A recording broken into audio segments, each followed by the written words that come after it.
I'm fighting with myself to start working out, but I mean, not start working out because I was working out like a month ago, but like start working out today to start the regimen for this month. I was lying in bed last night. Honestly, my best thoughts either happen in the shower or at night, and they're always racing thoughts. So sometimes they're really good and sometimes they just please leave. I was thinking about someone I used to know who would diminish people who were feeling like a lot more emotional, expressive, and stuff like that. And something they said was, again, about people who felt a little bit more loudly. Like, I definitely do feel a little bit more loudly than maybe other people. They said something like they could never be with an emotional person because the people can be very logical when they're being too busy being emotional. And I'm thinking about this while I'm lying in bed. I'm like, that was such a stupid statement. And now that I think about it, I actually think our problem is not necessarily emotions, but it's lack of empathy. Because what I seem to find is that there are a lot of people emotionally online, but they lack logic and they lack empathy. And if you think about it this way, when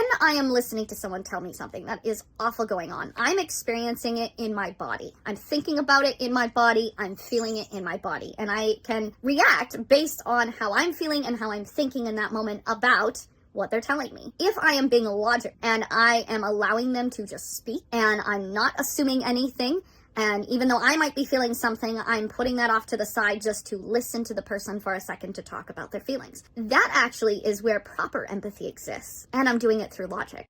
So what I think we're seeing, because I've seen a lot of people online talk about how we've all been like obsessed about knowledge right now and everything. No, we are obsessed with information. We are not obsessed with wisdom with information. That is where we're kind of lying. And I can't say that it's the rule of thumb always for everybody, but for me, when I was led a lot with emotion, oftentimes I had very low empathy because I was too busy trying to hear the feelings and not necessarily listening to the words, which was something that I kind of previously talked about how I used to be a big people pleaser. And like, I still sometimes am, like, it still comes out, but like, I'm trying hard to lead through logic that allows true empathy, because then that's where connection builds. And what I previously used to do is try to just feel what they're telling me and not necessarily listen to what they're trying to tell me.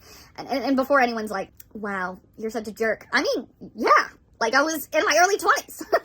Obviously, that person that I was thinking about that brought this thought up to me, long gone, doesn't mean anything to me anymore, but it was still interesting thinking about the way that person was talking to it, because that was even an emotional statement, being like, I could never be with someone who is emotional. That's also an emotional statement. And it's not very logical to say that either, because you're not really saying what you mean. Really, what you could be saying is I wish I was with someone who had good empathy, or someone who had the ability to reason. But instead it was about feelings. And it's not about feelings. Logic and feelings actually constantly coexist. The problem is, are you using reason and empathy?